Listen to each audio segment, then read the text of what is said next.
আজকের ক্লাসে সকলকে স্বাগত জানাচ্ছি। আজকে আমরা একটি বিষয় নিয়ে আলোচনা করব, যেটা আমরা যখনই বীজগণিতের ফ্যাক্টরাইজেশন প্রবলেমগুলি আছে, তখন আমরা সাধারণত ফ্যাক্টরাইজেশন যে প্রবলেমগুলি আছে এগুলি আমরা সাধারণত কোন পদ্ধতিতে সলভ করব, তার জন্য অনেক প্রসেস রয়েছে এবং এগুলি থেকে আজকে একটা স্পেশাল পদ্ধতি আমরা আলোচনা করব, যার সাহায্যে আমরা সহজেই কিছু প্রবলেম আছে যেগুলি আমরা মিডিয়াল টার্ম পদ্ধতিতে সলভ করতে পারি না। তো ওই টার্মগুলিকে আমরা কিভাবে ফ্যাক্টরাইজেশন করব, তো সেই পদ্ধতিটা আজকে আমরা এখানে আলোচনা করতে যাচ্ছি এবং এই স্পেশাল পদ্ধতিটার নাম হচ্ছে জিরো মেথড প্রসেস। তাহলে আজকের ক্লাসে আমরা এই বিষয়টাই শিখতে যাচ্ছি যে জিরো মেথড প্রসেসে আমরা কিভাবে একটি কিউবিক এক্সপ্রেশনকে ফ্যাক্টরাইজেশন করতে পারি। তো আজকের যে প্রবলেমটা নিয়ে আমরা এখানে আলোচনা করতে যাচ্ছি সেই প্রবলেমটা হচ্ছে x³ - 3x² - 9x - 5। এখন এই ধরনের কিউবিক এক্সপ্রেশনকে আমরা সাধারণত মিডল টার্ম প্রসেসে ফ্যাক্টরাইজেশন করতে পারি না। তাহলে আমরা কোন প্রসেসটা অ্যাপ্লাই করব, কোন প্রসেসটা আমরা অ্যাপ্লাই করব? তাহলে এই ক্ষেত্রে তোমাদের মনে রাখতে হবে, যদি কোনো এক্সপ্রেশন এই রকম পদ্ধতিতে থাকে, অর্থাৎ একটা কিউবিক এক্সপ্রেশন থাকে এবং লাস্টে একটা ডিজিট থাকে, তাহলে আমরা এই জিরো মেথড টেকনিক ইউজ করে ওই প্রবলেমটাকে ফ্যাক্টরাইজেশন করতে পারি। তাহলে আজকের এই ক্লাসে আমরা এখন শুরু করতে যাচ্ছি যে এই কিউবিক এক্সপ্রেশনটাকে কিভাবে জিরো মেথড পদ্ধতিতে আমরা ফ্যাক্টরাইজেশন করব। ঠিক আছে, তাহলে আমরা এই জিরো মেথড প্রসেসটা যদি আমরা করতে যাই, তাহলে আমাদের কিছু বিষয় এখানে আমাদের মাথার মধ্যে রাখতে হবে। সেটা হলো, এখানে যেই ভেরিয়েবলটা আছে, ভেরিয়েবলটা মানে এখানে যে এক্সপ্রেশনটা দেওয়া আছে আননোন টার্মস, এই এক্সপ্রেশনের মধ্যে আননোন টার্ম কোনটা আছে? x। এই যে x এর যে টার্মটা আছে, এটার ভ্যালু কত আমরা কিছুই জানি না। সেজন্য আমাদের এই ভ্যালুটাকে, অর্থাৎ এই যে ভেরিয়েবলটা আছে, এই ভেরিয়েবলটার ভ্যালুকে আমাকে প্রথমে ডিসাইড করতে হবে যে এই ভেরিয়েবলটার ভ্যালু কত বসালে এই হোল এক্সপ্রেশনটার ভ্যালু, টোটাল ভ্যালু 0 হবে। এই ভ্যালুটা আমাকে আগে ডিসাইড করতে হবে। এখন তোমরা প্রশ্ন করতে পারো যে এই ভ্যালুটা কত হবে, এটা আমরা কিভাবে বার করতে পারি? সেই ভ্যালুটা তোমার ইচ্ছা মতো তুমি বসাতে পারো। ঠিক আছে, যে ভ্যালুটা বসালে টোটাল এক্সপ্রেশনটার ভ্যালু 0 আসবে, ওই নাম্বারটা, ওই রেশনাল নাম্বারটাকে আমরা চুজ করতে হবে। তাহলে তোমরা কোথা থেকে স্টার্ট করতে পারো? তোমরা 0 থেকে স্টার্ট করতে পারো। 0 -1 +1 -2 +2, এইরকম ভাবে তোমরা একটি করে মান বসিয়ে তোমরা চেক করতে পারো যে কি সংখ্যাটা বসালে, অর্থাৎ x এর ভ্যালু কি বসালে এই টোটাল যে এক্সপ্রেশনটা আছে ওই এক্সপ্রেশনটার মান 0 আসবে। তাহলে আমরা চলে যাচ্ছি, তোমরা এটা চেক করতে পারো যে x এর ভ্যালু আমরা প্রথমত কি 0 বসিয়ে চেক করতে পারি, -1 বসিয়ে চেক করতে পারি, +1 বসিয়ে চেক করতে পারি। তাহলে আমরা প্রথমত একটা চেকিং, এটা তোমাদের পরীক্ষা দিতে হবে না, জাস্ট তোমাদের বোঝানোর জন্য আমি বলে দিচ্ছি যে x এর ভ্যালু যদি আমি -1 বসাই, তাহলে এই টোটাল যে এক্সপ্রেশনটা আছে এটার ভ্যালু কত হবে আমরা একটু চেক করে নিই। প্রথমে কি আছে এক্সপ্রেশনে? x³ - 3x² - 9x - 5, এই হলো আমাদের এক্সপ্রেশনটা। এখন আমরা যদি এই x এর ভ্যালুটাকে -1 বসিয়ে দিই, তাহলে আমরা কি পাই দেখে নেই।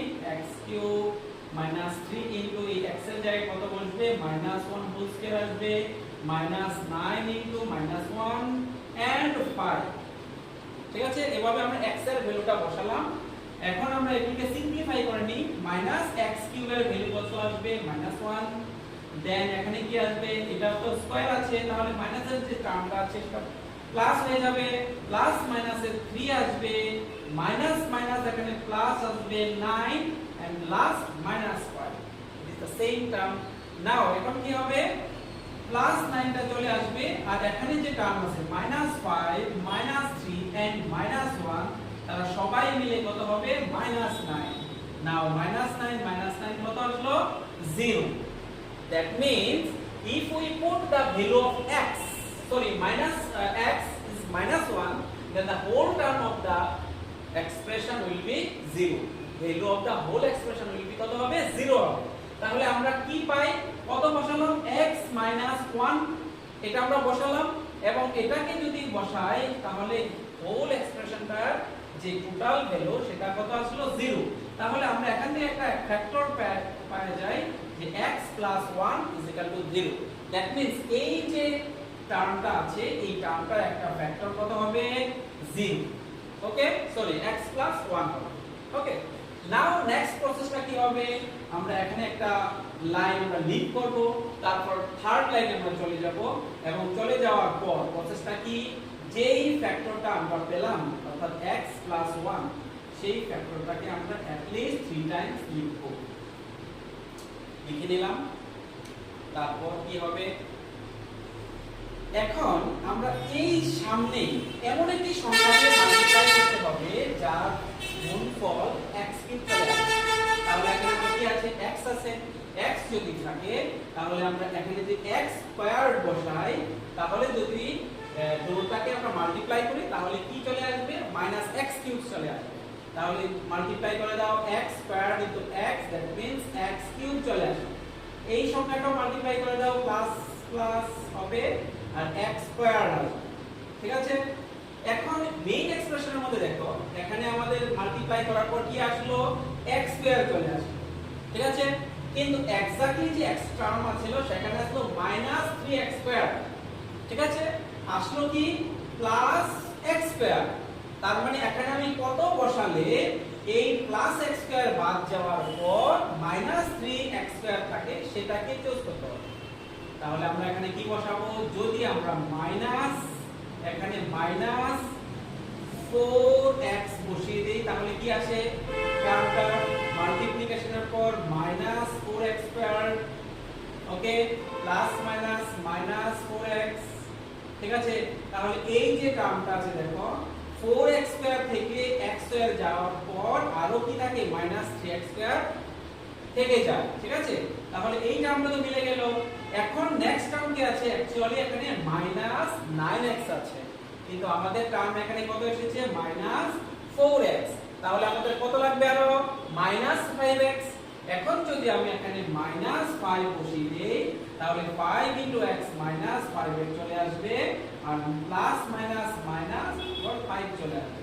তাহলে লাস্টের টার্মটা মিলে গেল, সবগুলি টার্ম মিলে গেল। ঠিক আছে, নেক্সট লাইন আমরা কি করব, এই দেখো এখানে তিনটা টার্ম আমরা পেয়েছি। এই তিনটা টার্মের মধ্যে কমন টার্ম কোনটা আছে দেখো, এখানে x + 1 আছে, এখানে x + 1 আছে, এখানে x + 1 আছে। তাহলে আমরা x + 1 টাকে কমন নিয়ে আসব আর বাকি যেই পার্টসগুলি থাকবে সেটা সেকেন্ড টার্মে চলে যাবে, অর্থাৎ x² থাকবে, সেখানে থাকবে -4x -5। ওকে, নেক্সট কি আসবে, x + 1। এটাকে আবার আমরা মিডল টার্ম করতে পারি।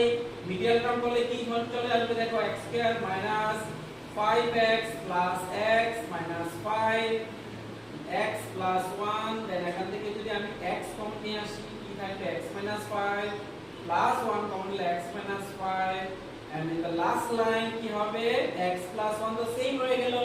এই দুইটা টার্ম থেকে x - 5 কমন আসলো এবং রেসিডিউ হিসাবে কি থাকলো, x + 1। তাহলে এই হলো আমাদের তিনটা ফ্যাক্টর এই এক্সপ্রেশন।